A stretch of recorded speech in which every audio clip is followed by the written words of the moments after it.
नमस्कार, मैं हूं लालचंद सोनी। आज सुबह टाइम्स में आप सभी का स्वागत है। आज अयोध्या प्रयागराज रोड पर अयोध्या रामनगर चौराहा पर दयाल ग्रुप कृषक संगोष्ठी किया गया।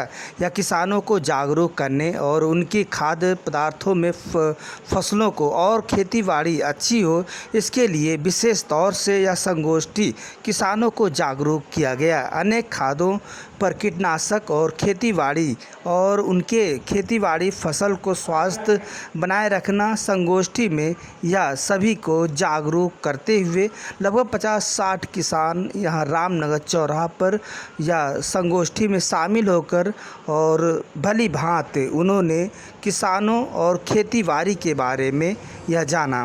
वहीं पर आरएसएम के एस मिश्रा जी और CS Yadav ji area officer और अविनाश उपाध्याय सेल्स एग्जीक्यूटिव और वीरेंद्र दीक्षित सेल्स एग्जीक्यूटिव अनेक टीम यहाँ पर मौजूद होकर दयाल कृषि के क्षेत्र में अपनी संगोष्ठी करते हुए या विशेष तौर से शामिल होकर किसानों को खेतीबाड़ी और फसल कितना मजबूत और निरोग से इसलिए आप गांव रामनगर में किसानों की हालचाल और उन्हें प्रोत्साहित विभिन्न तरह से किया गया।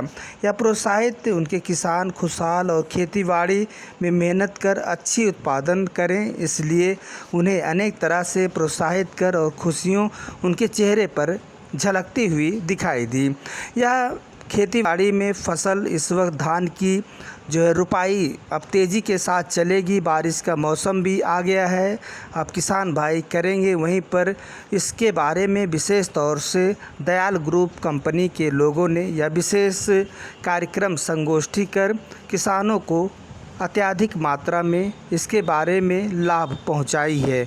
या किस तरह से फसल पैदावार किया जाए और कैसे इसकी जो है निरोगी हो, स्वास्थ्य हो और यह फसल को लेकर धान की रोपाई अब इस वक्त हो रही है या अन्य कोई भी आप फसल आप उगाने जा रहे हैं तो उसके बारे में विशेष जानकारी मुहैया कराई गई। यह रामनगर चौराहा हाईवे प्रयागराज रूट पर किसानों की टोली लगभग 50 से 60 किसान इस संगोष्ठी में दयाल ग्रुप के माध्यम से आज खेतीबाड़ी करने वाले गांव के किसानों को विशेष जागरूक किया गया, जिसमें कि सभी आसपास के गांव के निवासियों के खेतीबाड़ी करने वाले सभी इसमें शामिल होकर भली भांति उन्होंने यह जानकारी समझी। किसानों ने वादा भी किया कि दयाल ग्रुप की खाद्य पदार्थ विशेष तौर से जो है बहुत ही सरल और बहुत ही अच्छा और लाभदायक है और यह उन्होंने करके भी दिखाए। उत्पादन उपयोग किया गया और जिसमें कि कितने किसान इसमें लाभान्वित हुए और दयाल ग्रुप की विभिन्न टीम पहुंचकर उत्पादन उपयोग कर विशेष तौर से टीम वर्क और किसानों को जागरूक किया गया। आप खास रिपोर्टिंग देख रहे हैं अयोध्या रामनगर चौराहा से। अपनी आलू, टमाटर, सेब, केला मार्केट में 25% रेट बढ़ाने के लिए एकमात्र उत्पाद है ये। पोटाश का रोल होता है गुणवत्ता बढ़ाने के लिए, पालनेशन के समय काम आता है। दूसरा तत्व है बोरान, दयाल बोरोफर्ट 11, इसको हम 3 तरीके से देते हैं। बोरोफर्ट 11 जिसमें बोरान आप लोग कर लिए, ड्रेसिंग में ड्रेसिंग वाले प्रोडक्ट हैं, बेसल में बेसल वाले प्रोडक्ट हैं। तो ऐसे उत्पाद का चयन अगर आपने कर लिया और एक फसल में आपने रिजल्ट पा लिया तो फिर उसको आप जितनी भी फसल करेंगे वो सबके लिए जो है लाभकारी सिद्ध होगा, क्योंकि ये उत्पाद जो ही हैं ये हर फसल के लिए किसी भी फसल में डाल सकते हैं। ये ह्यूमिक फर्ट हमने बताया जो अभी जादू की पुड़िया सवाल भी पूछे जाएंगे, इसलिए आप लोग जो है ऐसे ऐसे उत्पादों का मैं दोबारा रिपीट कर रहा हूँ इसलिए ताकि आपको याद रहे, ताकि पूछने पे आप लोग इधर उधर न देखें। और ज़्यादा नहीं 4-6 उत्पाद की चर्चा होगी और ऐसे उत्पाद के बारे में मैं 2-3 बार रिपीट करूँगा जो आगे प्रश्न भी पूछे जाएँ। और मिट्टी की उर्वरा शक्ति बना के रखता है और मिट्टी में जल धारण क्षमता भी बढ़ती है। जैसे अगर किसी मिट्टी में मतलब आज सिंचाई करना हो किसी खेत में तो वो 4 से 6 दिन और बाद भी सिंचाई करें तब भी उसमें नमी बनी रहेगी। ये काम है इसका। तो ऐसे उत्पाद जो है आप लोग अपने प्रयोग में ला सकते हैं, क्योंकि इधर टमाटर की खेती बड़े पैमाने पे होती है, गन्ना भी है और गेहूँ भी है, सारी फसल है यहाँ पे।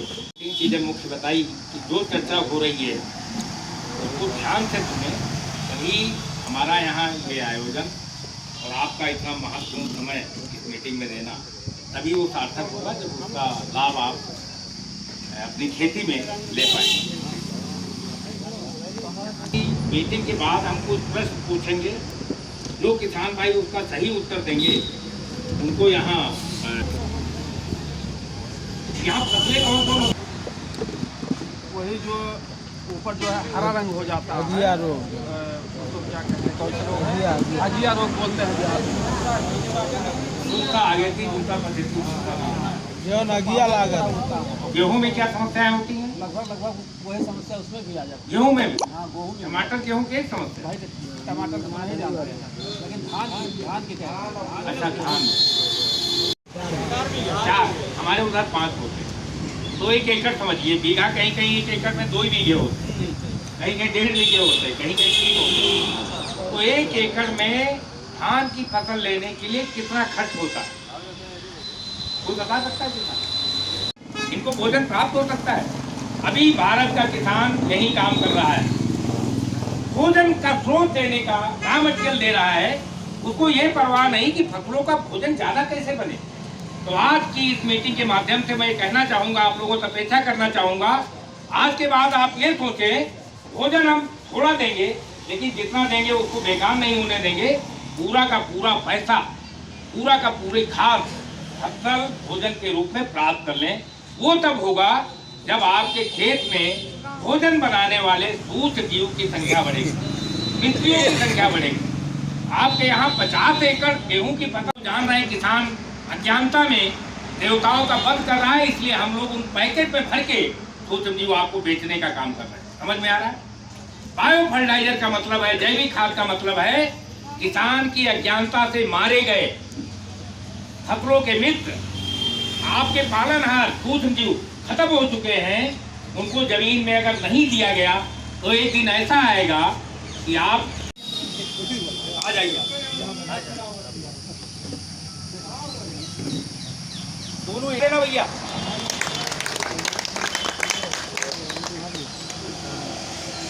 धन्यवाद, बैठ सकते हैं। इसका क्या नाम है उपाध्याय जी? सुपर एक्शन था। दूसरे का क्या नाम है?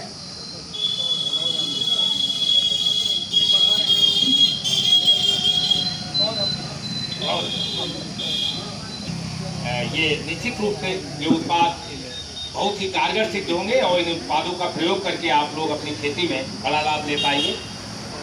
पौध के लिए एक बेमिसाल उत्पाद है जो पौध अमृत। किसी भी फसल की पौध या नर्सरी में बुआई के पूर्व यदि आप इसको, अगर धान की बात करें तो 1 एकड़ के लिए जितनी नर्सरी लगती है उस क्षेत्र में यदि आप इसको, आप ये समझे 5 किलो 1 एकड़ के 10वें हिस्से के लिए, उसको क्या बोलेंगे आप लोग समझ सकते हैं। 1/10 एकड़ बराबर 5 किलो पौध अमृत। इसमें हमने जैविक खाद दी है, बहुत सारे अभी आप लोगों ने झुलसा की बात की, टमाटर में अगेती झुलसा, बचेती झुलसा और गलन, ये बहुत सब बीमारियां लगती हैं। तो वो ट्राइकोडर्मा बायोपेस्टिसाइड है, ट्राइकोडर्मा और सूडोमोनास एक सुपर वो चर्चा छूट गई, जिसमें oxygen, carbon, hydrogen, oxygen nature से मिल जाता है। 3 नाइट्रोजन, फास्फोरस, पोटास हम जानते हैं, जिसको हम लोग प्राइमरी पोषक तत्व कहते हैं, और 3 और मात्रा में उपलब्धता हो जाए। अगर आपने नाइट्रोजन, फास्फोरस, पोटास के बाद दयाल महाशक्तिशाली का प्रयोग कर दिया कम से कम 5 किलो एकड़ किसी भी फसल में, तो आपके खेत में संपूर्ण संतुलित मात्रा में पोषक तत्वों का प्रयोग हो जाएगा। संतुलित नहीं, सभी पोषक तत्वों का रहेगा। अगर धान की बात धान की नकल बात करें तो किले ज्यादा, 25 दिन के बाद अगर भारत का किसान अपनी धान की रोपाई नर्सरी से 25 दिन, जो किसान भाई टमाटर की नर्सरी या धान के लिए भी प्रयोग कर रहे हैं, कोई दिक्कत है तो आप देखेंगे कि आपका वो नर्सरी रोपाई के बाद बहुत दिन तक उसमें इतनी इम्यूनिटी पर सब बहुत सारे बायो पेस्टिसाइड, बहुत सारे बायो फर्टिलाइजर इसमें डाल रखे हैं, जिससे आपकी जिस नर्सरी में प्रयोग। नमस्कार दोस्तों, मेरे चैनल को सब्सक्राइब, लाइक करें और आइकॉन को जरूर दबाएं ताकि आने वाले वीडियो को आपको नोटिफिकेशन मिल जाए। धन्यवाद।